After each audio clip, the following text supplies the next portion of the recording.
If you don't define productivity, you'll default to busyness, especially when you're working a 9 to 5 job. You haven't got much time, you haven't got much energy, and you get back home and you try and do work, you're just going to default to doing aimless, small, shallow work tasks. If you don't define what are the major tasks you've got to accomplish and what productivity means to you, you're never going to actually get anything done. And the thing is, you've got a lot more time than you actually realize, especially when you're working a 9 to 5 job. But you haven't got the energy to do everything. When you're doing deep work, you've got to actually define what are the most important priority tasks I need to be doing. And then you've got to actually allocate and sacrifice some time doing other things to make sure you get that task done. Especially right now with these billion-dollar social media companies, it's so much easier to go on Netflix, go on Instagram, YouTube after you've done your work and you get home. But they're distracting you from your goals, taking away from the things you actually want to accomplish. And I used to spend 3 hours a day looking at my phone, aimlessly scrolling on social media. And I didn't want that, and you don't want that as well. And right now, because everyone's attention span is absolutely ruined, it's super hard to actually finish a day at work and get back home and do some more work. But because of that, the ability to do deep work is a skill with the least supply but the highest demand, which makes it extremely valuable. And if you want to learn the most valuable skill in today's day and age, you can get my help by scrolling down to the description and clicking the first link right now. So now we're going to go over a realistic deep work routine you can try right now and implement by the end of the video. So it first starts by having a really good morning. So to prepare in the morning, it starts the night before. Set a go to sleep alarm 9 hours before you actually wake up. And the reason for this is if you want to wake up early, you have to go to bed early. And so you can't just expect to go to sleep at 12 o'clock at night and wake up at 4 or 5 in the morning, unless you're a psychopath. Actually set an alarm if you want to wake up at 5 o'clock 9 hours before, so you get enough rest, enough time in bed to actually get 8 hours sleep. And actually plan out the day the night before. So the time you wake up, you know exactly what you're going to be doing. You don't just wake up and think, oh, what do I do today? You've planned it out the night before, you know, at this time I'm doing this, at this time I'm doing that. Create a calendar and plan out the exact day, step by step, what you're going to be doing the next day. And prepare your workspace the night before. Make sure everything's set up, water bottles filled, you remove all your distractions, there's no phone on your table. You've got the work prepared, you know exactly what you're going to do, and your environment's clean. And then once you've done that, you've prepared yourself to start your deep work routine. What I like to do before I do my deep work routine is the first thing in the morning, I do the 3% rule. This is where I spend 45 minutes or 3% of my day doing activities that prime my mind and prime my body ready to get into deep work. And so what this 3% rule involves is exercising to boost your blood flow that's flowing to your brain, improve and increase the amount of endorphins in your body, get your body pumped and ready for the day. And so I'll do a 30-minute bout of exercise where I'm doing high intensity exercise, get my blood flowing, get the endorphins running throughout my body, and I feel ready to go. Then I do a meditation session, 5 minutes of meditating where I'm just clearing my mind and practicing my ability to refocus. So I'll do that for 5 minutes.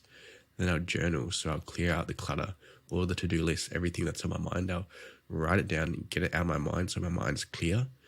And then I'll read, I'll fill my mind up with new information and learn about new skills and things that I want to develop within myself. So I'll allocate 45 minutes of my day doing this routine. 30 minutes of exercise, 5 minutes meditating, 5 minutes journaling, and 5 minutes reading. So my body and my mind is prepared to get into that deep work flow state. So once I've done that, I've prepared my day and I've done the 3% rule, which is my morning routine. I'm ready to start doing deep work. And it starts with doing the smallest action. So figure out what's the big thing you're going to try and accomplish within your deep work routine. Say for me, it's like filming YouTube videos. That's a big deep work task for me. So figure out that's what I want to do. What is the smallest action I need to do to get started, get the ball rolling? Because you think about it, we often procrastinate not because of we don't know what to do, but it's because of an emotional reason. We feel like the task is too emotionally big and too scary to do. So we've got to break that big scary task down into the smallest task that feels silly not to do. So for me, filming a YouTube video, the simplest task I can do is turning on my lights. And then once I get that, I'll turn on the camera, just press the red button on the camera to start it rolling. And then everything just flows from that. I'll feel stupid if I can't press the red button, right? So if I break the big scary task of filming a video down into the smallest action, it feels easy to get started. And so that's why I do it. This is the biggest, most important part of actually doing a deep work routine is actually getting started. So breaking the big task down into the smallest task reduces the resistance and gets you into that flow state. Once you've actually broken the big task down and you've started doing deep work, have a break, work for about 50 minutes, and then have a 10-minute break. This is what I call a half-time break.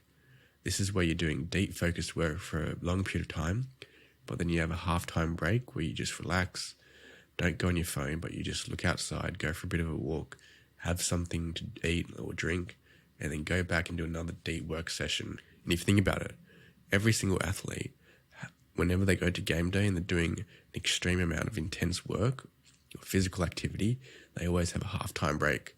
Same thing with us. When we're doing deep work, we've got to give ourselves a half-time break so you can relax, reset, and go again for the next session of deep work. So now you should have prepped your day the night before, you've done your morning routine, prepared your body and your mind, ready to go and do deep work. You've broken the big, scary, deep work task down into the smallest physical action you can do right now, straight away to get started. And then once you're started, you're having a break, half-time, to relax, reset, and go again for the next session. And then what do you do after you're finished? Well, you're going to reflect and adjust at the end of your session. Just take 5 minutes to review what you did well, what you accomplished, and then what you could have done better. So often I'll think about what could I have done better? Well, I had to go out and fill my water bottle halfway through. So what I do every single day, I'll make sure my water bottle's filled so I don't have to refill it during my deep work session. That's an improvement I made. So after you've done your deep work session, you've done 50 minutes of work, 10-minute break, and another 50 minutes. At the end, have a 5-minute wind down, think of what you did well and what you could improve on, or what challenges or distractions, or brainstorm some ways that you can actually overcome them next time as well. So once you've done that, you're probably thinking right now, well, I don't have time for deep work. Well, integrating deep work into a routine is about prioritizing tasks and managing your time efficiently. Everyone's got time to do deep work. It's about, are you allocating your time effectively to the right things? If you're spending 3 hours at the gym, do you really need to be spending 3 hours there? Could you do an hour and a half instead? Allocate your time appropriately. Do you need to be watching TV for the last 3 hours of your night? Can you do deep work during those times? Probably. Think of ways where you're spending too much time on the wrong things and prioritize what are your goals and what you need to be doing right now, and where can you cut down time on other things to give yourself more time to work towards your goals. If you can't focus for long periods of time, well, just think about this. If you can sit down and watch a TV for 3 hours, you can sit down and watch your computer screen for 3 hours and do work. So you can focus for long periods of time. You just haven't built the skill up and trained yourself yet. So you can learn the skill. So your action plan for this video: set up your evening routine where you wind down 8-9 hours before. You've set an alarm and you've planned your day the night before. Implement the 3% rule where you dedicate 45 minutes in the morning to exercise, meditate, journal, and read, where you're preparing your body and your mind.